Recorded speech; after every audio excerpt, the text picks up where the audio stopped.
Hello dear traders, I'm Anna Kasatkina and you're watching the calendar of the latest economic events on Insta TV. At the end of this week, traders will shift their attention to the following macroeconomic events. On Thursday, New Zealand will reveal the GDP data for the fourth quarter. Analysts anticipate the economic growth decelerated by 0.4% from the third quarter to 0.7%. From July to September last year, New Zealand's economy expanded at solid pace owing to an increase in consumer spending.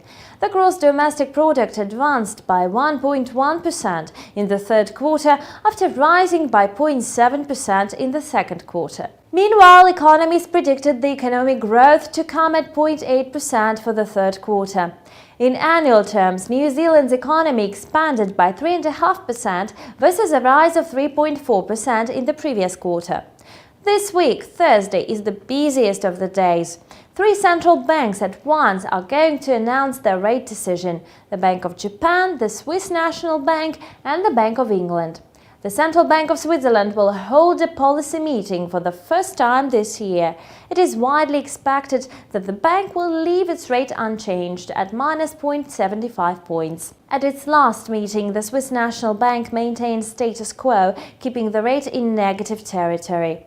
Many analysts think that the central bank will stick to the negative rate scenario.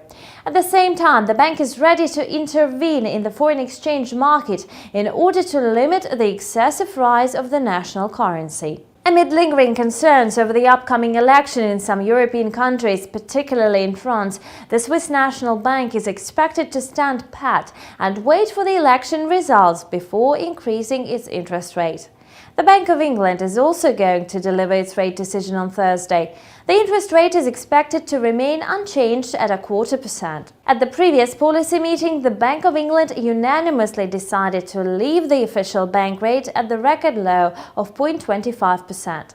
This decision came in line with analysts' expectations. Moreover, the central bank maintained the assets purchase program at £435 billion and corporate bond purchases at £10 billion.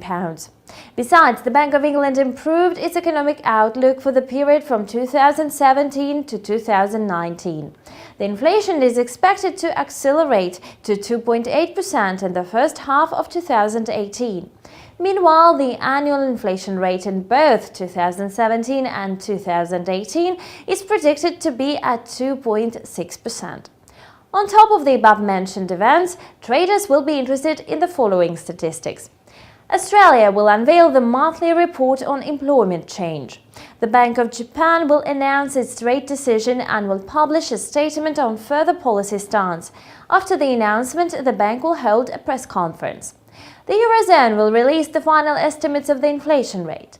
The United States will reveal the reports on building permits and initial jobless claims. On Friday, ECB President Mario Draghi will deliver a speech.